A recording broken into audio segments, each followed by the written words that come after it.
ইসরায়েলের সাধারণ মানুষকে জিম্মি করে হামাস যুদ্ধাপরাধ করছে বলে অভিযোগ করেছেন দেশটির প্রধানমন্ত্রী বেঞ্জামিন নেতানিয়াহু। শনিবার গাজা থেকে উদ্ধার করা 4 ইসরায়েলি জিম্মির সাথে সাক্ষাৎ শেষে নেতানিয়াহু বলেন, হামাসের মতো বর্বরদের বিরুদ্ধে ন্যায়পরায়ণ ইসরায়েলের জয় অনিবার্য। এদিকে সাহসিকতার সাথে উদ্ধার অভিযান চালানোর জন্য আইডিএফ সেনাদের প্রশংসা করেছেন উদ্ধার করা জিম্মিদের অভিভাবকরা।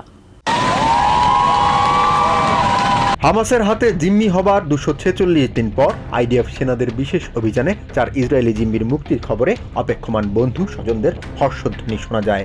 গাজার আল নুসেইরাত শরণার্থী কেন্দ্রে অভিযান চালিয়ে হামাসের হাতে আটক 4 জিম্মিকে উদ্ধার করে আইডিএফ কর্মকর্তারা জানান, 7 অক্টোবর সুপারনোভা মিউজিক ফেস্টিভ্যাল থেকে তাদের ধরে নিয়ে যায় হামাস।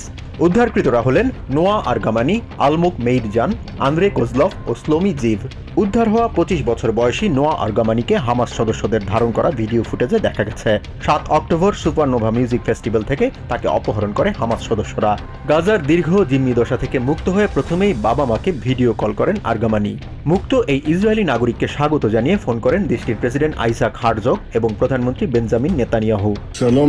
এদিকে 4 ইসরায়েলি জিম্মিকে উদ্ধারের সময় গাজার নুসেইরাত শরণার্থী কেন্দ্রে আইডিএফ এর হামলায় কমপক্ষে 210 জন নিহত ও 4 শতাধিক প্যালেস্টিনিয়ানের আহতের খবর জানিয়েছে গাজার স্বাস্থ্য মন্ত্রণালয়।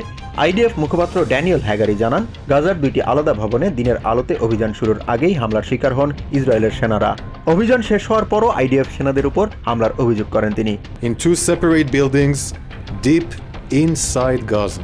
ড্যানিয়েল হ্যাগারি আরও জানান, হামাসের হাতে আটক সব জিম্মিকে মুক্ত করতে যা কিছু প্রয়োজন তার সবই করবে আইডিএফ। সব জিম্মিকে মুক্ত না করা পর্যন্ত অভিযান চালিয়ে যাওয়ার কথা বলেন এই আইডিএফ কর্মকর্তা। We will do everything to bring our hostages back home. IDF এর প্রতি কৃতজ্ঞতা জানিয়ে উদ্ধারকৃত ইসরায়েলি জিম্মি আলমুক মেইরজানের মা অরিক মেইর বলেন, কখনো ভাবেননি ছেলেকে আবারও বুকে জড়িয়ে ধরতে পারবেন। এভাবে সব জিম্মিদের জীবিত উদ্ধারের দাবি জানান এই মা। I couldn't stop hugging him. I couldn't stop.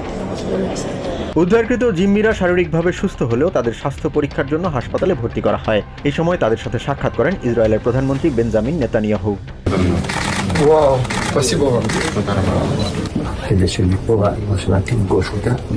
জিম্মিদের সাথে সাক্ষাতের পর অভিযানে অংশ নেওয়া সেনা সদস্যদের সাধুবাদ জানিয়ে নেতানিয়াহু বলেন, হামাস যদি সব জিম্মিদের মুক্তি না দেয় তবে যা কিছু প্রয়োজন তার সবই ইসরায়েল করবে।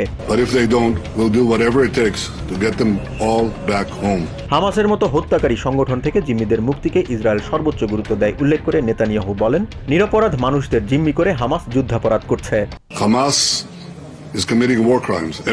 আইডিএফ সেনাদের সাহসিক ভূমিকার প্রশংসা করে ইসরায়েলের প্রধানমন্ত্রী জানান, হামাসের মতো বর্বরদের বিরুদ্ধে ন্যায়পরায়ণ ইসরায়েলের জয় অনিবার্য। জাহান মিথুন, TVN 24 news desk. New York থেকে সম্প্রচারিত TVN 24 টেলিভিশন বিশ্বজুড়ে বাঙালির কণ্ঠস্বর।